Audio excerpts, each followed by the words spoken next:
Hello again. Thank you very much for joining me here on Movie Ninja for Movie Talk.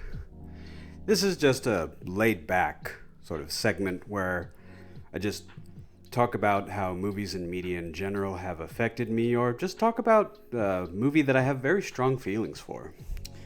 Now, in this episode, titled Dreams and Goals, there is a movie that stands out in particular for me, and that is a documentary called American Movie, starring Mark Borchardt and the Borchardt family, as well as a lot of his friends, particularly Mike Shank.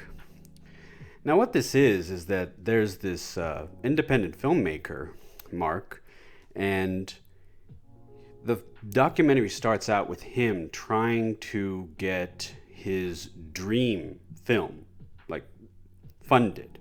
It's called Northwest. And as the project begins, it runs into a number of obstacles and problems.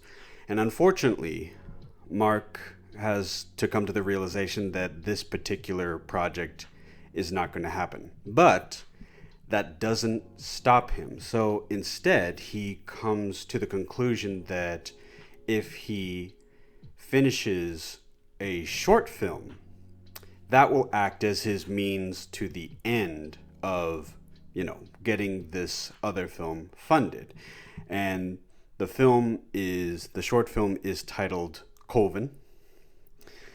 It's a bit of a running joke, even in the movie, how people lapse on the 99 percentile pronunciation of coven, but Coven. And if you listen to the commentary for the film, one of the documentarians, I believe Chris, comments that they did some research into this, and Coven is a valid pronunciation. It's just a lesser known pronunciation. Hey, you learn something new all the time. And so, okay, there we go. All right. I'll definitely grant them that. Now, throughout American Movie, you see Mark during his highs and lows trying to get this film done. And this is something that he lived for. This is something to get this short film produced took the better part of 3 years. And there were a number of occasions where Mark didn't have the physical or psychological strength to really carry himself through this endeavor. And yet, he still prevailed. He prevailed mostly because of the efforts of his friends and family. I think Mark's story is something that a lot of people could also empathize with. At the time that the documentary was being shot, Mark was living with his parents because, unfortunately, as most of us do, he had racked up a lot of debt, and his parents were just happy to help him out, to try to help save on costs of other things, by helping them live with them, and this, as you see him going through the arduous process of this, this is something that he had to live for. He was enduring a lot of hardship to get this one film produced. And that made me, when you see this film, and I've seen it several times now, and the endearing quality that it has is that there are so many difficulties that Mark faces. And yet, thanks to a lot of his perseverance, but also thanks to the community, his friends and his family, of course, he was able to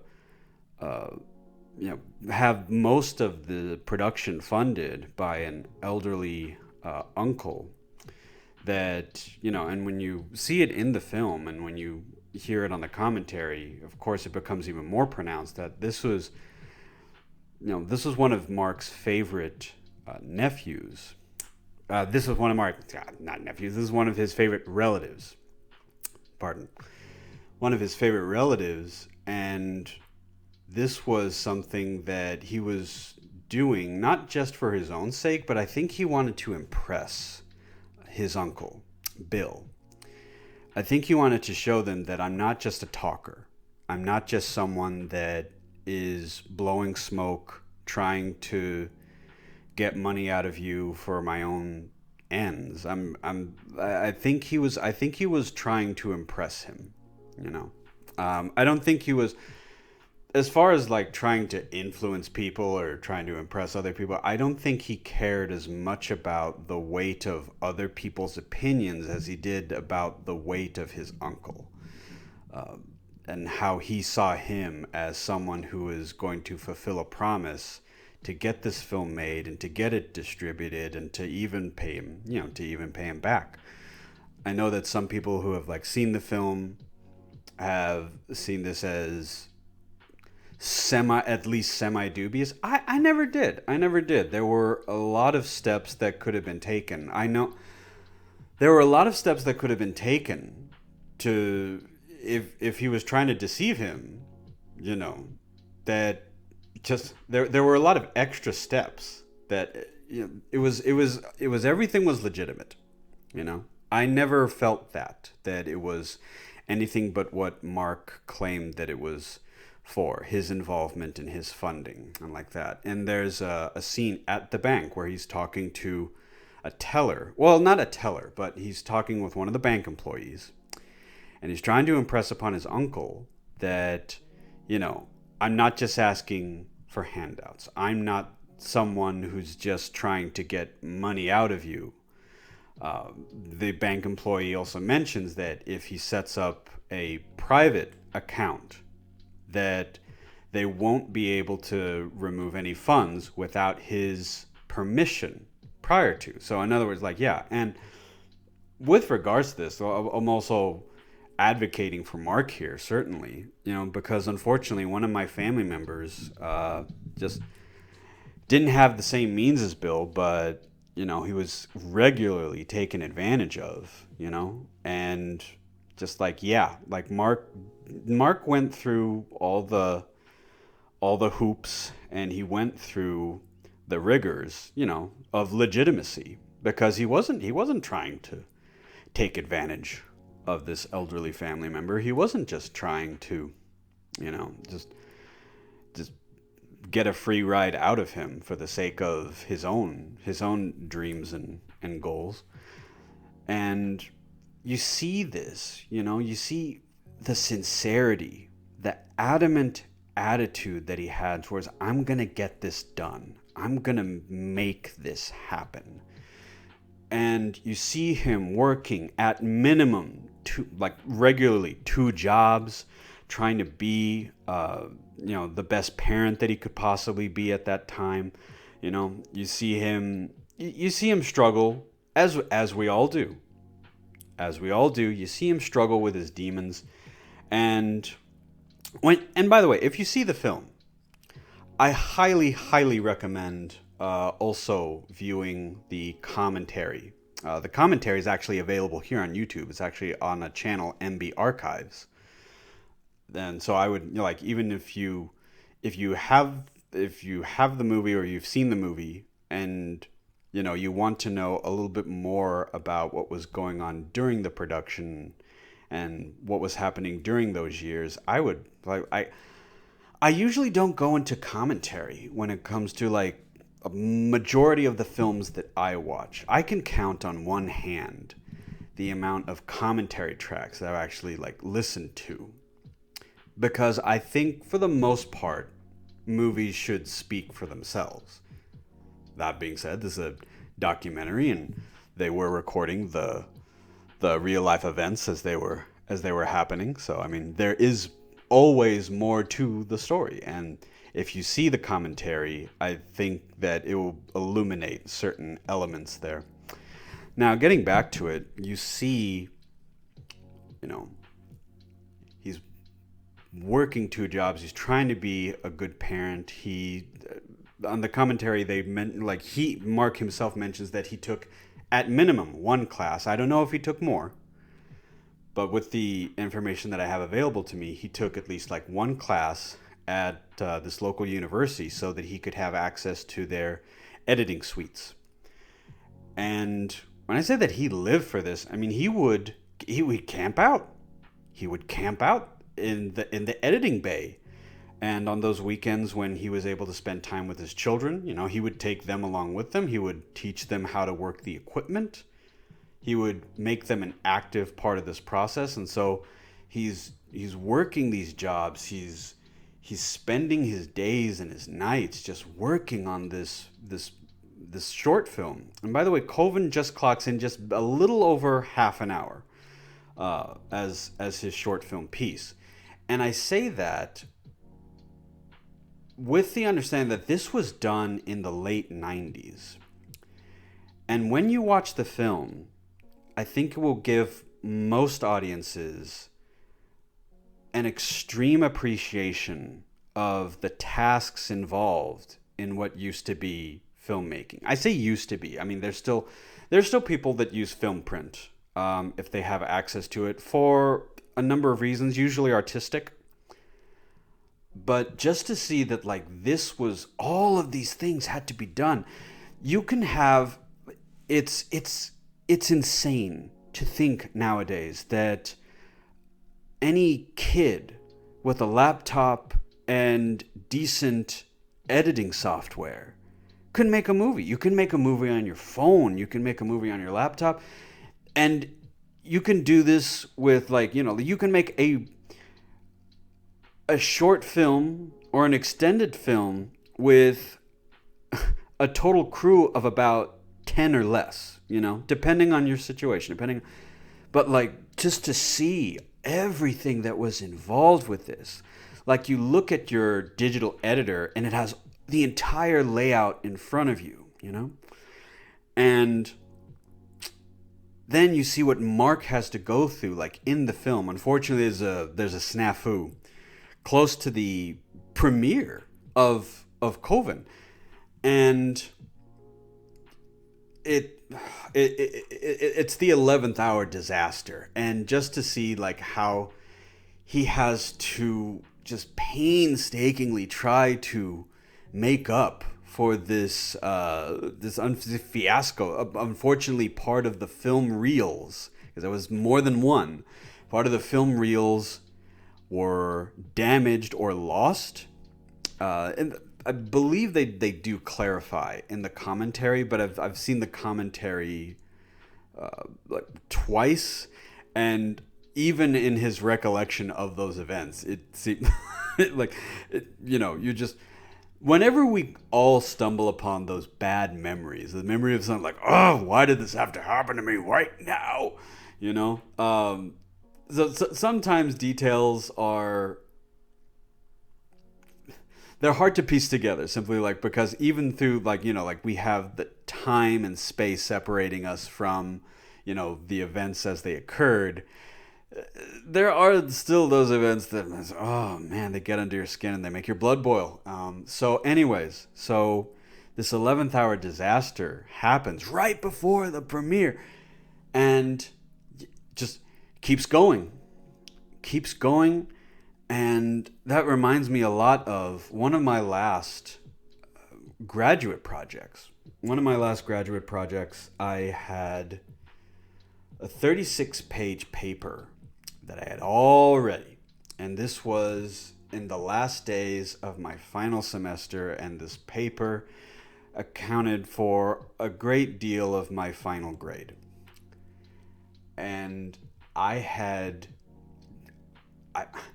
earlier in the week, I had attended a student and faculty party, and I spoke with my professor, and I'm gonna just put this out there. I was arrogant. I was asking if my professor wanted any particular flourishes as far as citation or anything like that, trying to make it sound like it was something that I had already done, which for all intents and purposes, I did have it completed, but unfortunately I didn't have access to a printer, and so I had to wait. I did have a backup saved but I didn't save it. Always save your stuff. Always save your stuff. Always back it up, no matter what. You know. But the day that I went back to the university and I got my USB port, my USB drive, and I transferred onto like one of the school computers. You know, when I was accessing the file for my paper, it said, cannot retrieve data, file corruption. Error occurred.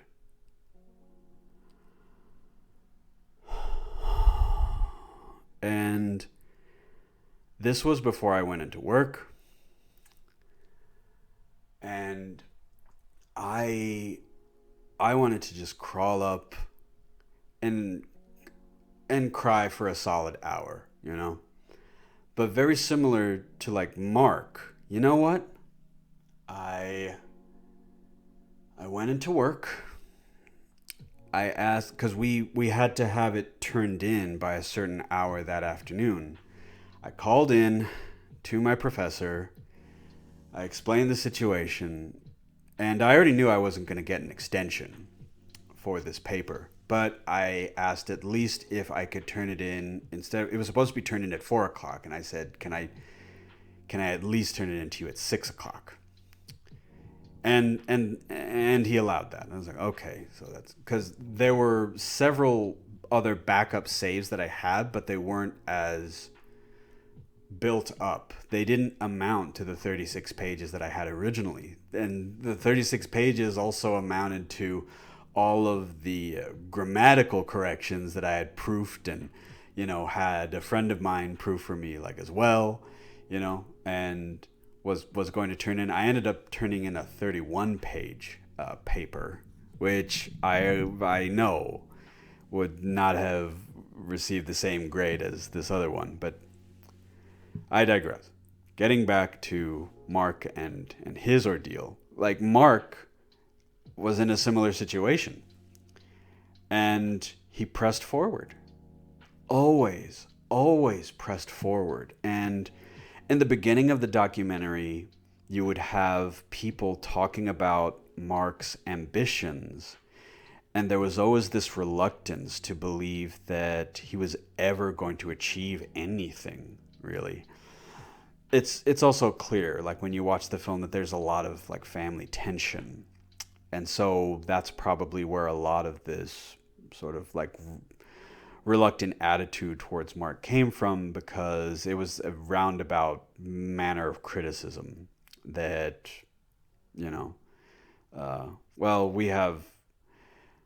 this is the situation that we have with Mark, so I don't think he's going to follow through with this, unfortunately. As the film moves forward, I mean, this is after at least 2 years have already passed, and then at the beginning of the film, you have people express their doubts. At the end of the film, you have almost universal praise for Mark and his endeavors and just accomplishing what he accomplished later on.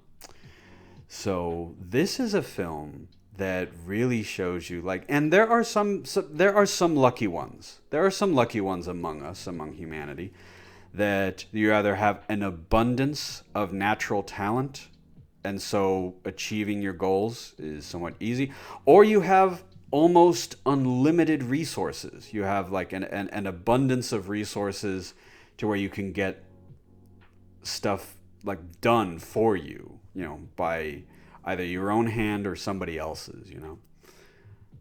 But Mark didn't have that. A lot of us don't have those advantages. And I think that that's something that if people watch that film, you can really see, like, you know what, like, there's an old saying that goes, you know, achievement is 10% inspiration, 90% perspiration, you know. For the average person, I think it's 99% like now. let's adjust for inflation here, right? But you see this, and you see what he went through, and you see what he accomplished. And Mark Borchardt, you know, he did go on to have an extended career. Like, this also got him some acting work in Hollywood. He did some bit roles, and in different TV shows and movies and different things. I was showing off kind of like in a bit of nostalgia. I watched the sci-fi action film The One starring Jet Li, and Mark Borchardt has a bit role in that. And you know, it's a funny part. There are some people that say like, well, okay, he made the short film, and okay, he made these appearances in movies and TV. Well, I'm gonna ask you, like, how many movies have you made recently? You know, how many times did you appear on TV or like film? You know, I think, unfortunately, a lot of us tend to gauge accomplishment or success based on monetary value. I'm not, you know, like, oh, okay, I just bought this new boat, I just bought this new car. I mean, you know, this is the way we express our achievement, by how much it cost us, you know. And by the way, those things can be, those are still like, you know, if you want to put it out there, this is what I have achieved from the sweat of my brow. Okay, you know, not trying to diminish that. Say, hey, maybe someone had to scrimp and save to buy a boat so they can go fishing or for, you know, recreation or like that. Or, you know, maybe they had to save up for this car, you know, so they can just have a reliable, regular vehicle to take them from point A to point B. But I think a lot of us greatly undervalue our accomplishments. Like, the question, this is my question for this video. What did you really pursue as a goal that, you know, maybe you haven't taken the greatest assessment of? Now, obviously, that's kind of a wonky sort of like way to phrase the question, so I'll rephrase it. What is an accomplishment that you have achieved in your life that maybe you haven't told others about, you know? And that's what I'm talking about, the understated accomplishments, you know? Mark didn't make, I mean, the documentary went on to win many awards and get domestic and international acclaim. True, because his story is a story of passion and inspiration, you know? He is someone who was a self-taught student of film, and so he went on to make his own movie and movies and things like that. But, you know, not all of us are Steven Spielberg or Martin Scorsese or Francis Ford Coppola. You know, we don't have the access to these things. And yeah, those directors have to go through their tribulations as well. My point being is that, you know, if people don't have their accomplishments up on a billboard, sometimes they undervalue them, you know? What's an accomplishment that you dedicated a lot of time and energy towards that that holds a lot of importance to you, you know? What is a goal that you pursued that means a lot to you that maybe other people, you know, like wouldn't recognize as an accomplishment, because you can't really put a like a price tag on it, you know? I was a volunteer at a homeless shelter. I learned a second language. I rescued an animal from a shelter, things like that. Now, the last one is sort of like, you know, people would say that, well, that's an obligation that you volunteered for. But at the same time, it means a lot that you rescued a small life that would otherwise, you know, like, you know, that might not have had the life that it enjoys. So I mean, people do underrate themselves a lot of the time, you know. So, what's a goal that you worked hard to achieve? Let me know, like, you know, and you don't have to give away anything like overly personal if you don't want to or anything like that, but you can, yeah, feel free to say like, well, you know, okay, like, I lost 5 pounds, but I gained them back. But you know, did you work hard to lose those 5 pounds? Okay, yeah, mention it. Go for it, you know. Take pride in what you've done. You know? Even even if you think other people won't think, well, that's not that important. It was like, it doesn't have to be life altering or world shattering. What was, like, oh, like, it could be something as simple. I cooked a meal for my family instead of ordering takeout or takeaway. I cooked a meal. There you go. I balanced my own checkbook.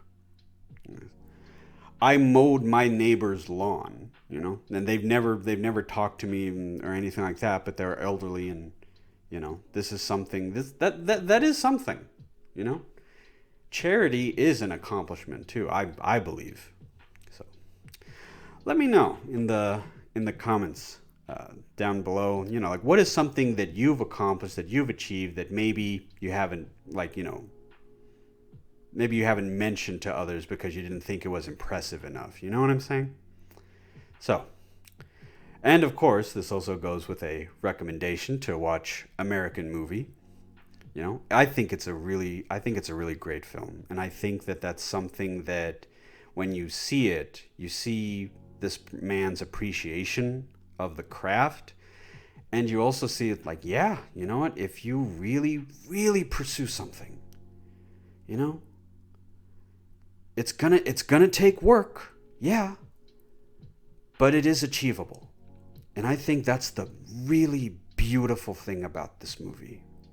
So, anyways, thank you very much for joining me here on Movie Ninja. By the way, I just put this out there for people like, well, like, what is he drinking in that still? I'm actually like, and then and now, I'm actually drinking green tea infused with blueberry peel. It's actually very nice. It's almost like a very, very light juice. Anyways, like, I do sometimes just do that just to kind of relax myself at the end of the day. All right. It's kind of just a little tag on there, but thanks again for joining me here on Movie Ninja. This has been episode 2 of Movie Talk, Dreams and Goals. Thank you very much, and I hope you have a great rest of your day.